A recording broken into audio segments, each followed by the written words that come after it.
అందరికి మేము ఇక్కడ ఏసీఎస్ఆర్ స్టూడెంట్స్ ఎప్పుడైతే 3వ తారీఖు ఈ డాక్టర్ ప్రియాంక మ్యామ్ కి ఇలా జరిగిందో, అది డాక్టర్ అని కాకుండా ఒక పర్సన్, ఒక హ్యూమన్ బీయింగ్, ఆ అమ్మాయికి అలా ఎలా చేయాలనిపించింది అతనికి అనేది మనం ఆలోచించాలి ఇంకా ఎక్కువగా.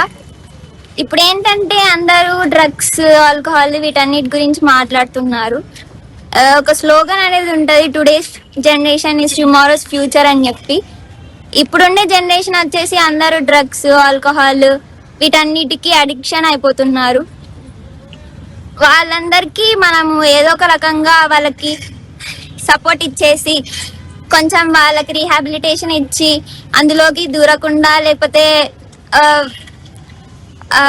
వాళ్ళందరినీ బయటికి తీసుకొని వచ్చి మన ఫ్యూచర్ ని మనమే కాపాడుకోవాలి. అది ఇండివిజువల్ లెవెల్లో అందరికీ రావాలి, ఒకరు చెప్తే తెచ్చుకునే రకంగా ఉండకూడదు. అంతే. అలా అని కానీ అక్కడ ఫ్యామిలీస్ వెళ్ళి ఎంజాయ్ చేసే స్పేస్ ని క్రియేట్ చేయాలి, కానీ ఇలా ఆల్కహాల్ అబ్యూస్ ఎక్కువ అయ్యేలాగా చూడకూడదు. ఇలాంటివి ఎక్కువ అయితే అక్కడ వెళ్ళే ఫ్యామిలీస్ కూడా ఎఫెక్ట్ అవుతుంటారు. రీసెంట్ గా ఆర్జేకర్ మెడికల్ కాలేజ్ లో చూసాము, ఇప్పుడు జిఎస్ఎల్ మెడికల్ కాలేజ్ లో కూడా చూసాము. ఇలాంటి ఎన్ని ఇన్సిడెంట్స్ జరుగుతున్నాయి కేవలం ఈ డ్రగ్ అబ్యూస్ వల్ల. ఇలాంటివన్నీ అరికట్టాలంటే ఫస్ట్ మనం గవర్నమెంట్ సైడ్ నుండి ఇనిషియేటివ్ తీసుకోవాలి. అండ్ ఈ నాలెడ్జ్ ని డాక్టర్స్ గా ఉన్న మనం మన వరకే చూసుకోకుండా సొసైటీకి కూడా చెప్పాలి, వాళ్ళకి డ్రగ్ అబ్యూస్ గురించి ఇలాంటివి చేస్తే చాలా తప్పు, ఇలా చాలా తప్పులు జరుగుతాయి సొసైటీలో అని. అండ్ పేరెంట్స్ కూడా వాళ్ళ పిల్లలు ఏం చేస్తున్నారో చెక్ చేస్తూ ఉండాలి. కేవలం ఆడపిల్లలనే కాదు, మగ పిల్లల్ని కూడా వాళ్ళు చెక్ చేస్తూ ఉండాలి. వాళ్ళు ఏం చేస్తున్నారు, ఏం చూస్తున్నారు, వాటికి అడిక్ట్ అవుతున్నారు, ఇవన్నీ చెక్ చేస్తూ ఉంటే పేరెంట్స్ సగం అరికట్టచ్చు ఇలాంటివన్నీ. అండ్ మనం కూడా డాక్టర్స్ మన నాలెడ్జ్ వరకే పెట్టుకోకుండా సొసైటీని ఎడ్యుకేట్ చేయాలని కోరుకుంటున్నాను.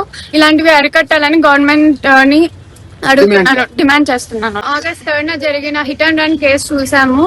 అందులో వాళ్ళు ఆల్కహాల్ ని అబ్యూస్ చేసి వాళ్ళకి తెలియకుండా అది ఇన్సిడెంట్ అనేది జరిగింది. వాళ్ళు మా ప్రణయం ఏం లేదు, డాక్టర్ ప్రణయం ఏం లేదు, కానీ వీళ్ళు ఆ తాగిన మత్తులో ఏం చేస్తున్నారో తెలియకుండా వాళ్ళు ఆ కోపంలో తనని హిట్ అండ్ రన్ చేసి వెళ్ళిపోయారు. తను ఆ రోజు బ్రెయిన్ డెడ్ అని డిక్లేర్ అయింది.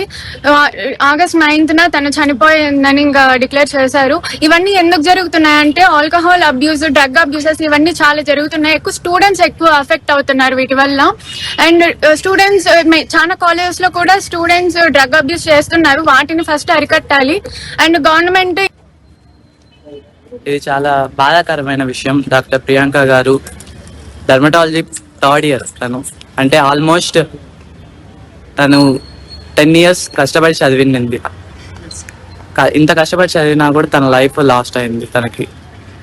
ఇదంతా జరగడం అయితే నిర్లక్ష్యం వల్ల, అండ్ సార్ వాళ్ళు చెప్పినట్టు మత్తు పదార్థాలకు అవి అలవాటు చేసుకోవడం వల్ల ఇలాగ జరిగింది. ఎవరైనా ఎంత ఉన్నా కూడా అది కంట్రోల్లో లిమిట్లో కూడా ఉండాలి. ఎవరైతే లేకపోతే ఇలా అసలు దాని దగ్గరికి వెళ్ళడము, ఇలా చేయడం కూడా తప్పు. అలా లేనప్పుడు అన్నిటికీ దూరంగా ఉండి ప్రశాంతంగా లైఫ్ ని లీడ్ చేయొచ్చు. ఇలాగా ఒకరి లైఫ్ ని తీసుకునే హక్కు అయితే ఎవరికీ లేదు. మనకి జరిగిన సిచ్యువేషన్ గురించి తెలుసు. ఇప్పుడు జరుగుతుంది ఇదొక్క సిచ్యువేషనే కాదు, నేను దేని గురించి మాట్లాడుతున్నానంటే అమ్మాయిల పైన జరిగే అత్యాచారాలు వీటి గురించి కూడా చెప్తున్నాను. ఇప్పుడు అందరికి అమ్మాయిలకి లిమిట్స్, అన్ని అమ్మాయిలకి ఎందుకు, అబ్బాయిలు కూడా పెట్టచ్చు కదా. మాకే ఎందుకు హాస్టల్ టైమింగ్స్ 9:30 వరకు ఎందుకు భయపడుతున్నారు? అబ్బాయిలు బయట మగవాళ్ళు బాలేదని కదా, బయట మగవాళ్ళు బాలేదని మాకు వాళ్ళని లోపల పెట్టాలి, మమ్మల్ని కాదు. మా వల్ల ఎవరికేం ప్రాబ్లం లేదు, ఉండేది ఎవరి వల్ల, వాళ్ళ వల్ల. కానీ వాళ్ళనేమో ఫ్రీగా వదిలేసి మమ్మల్ని లోపల పెడితే ఏం ప్రయోజనం? ఇలా ఆ రోజు she was not just for her. మనం ఇలాంటివి జరగకుండా ఇంకో రోజు ఆమె ప్లేస్ లో మనం ఉంటామేమో. So we have to fight for our self as well.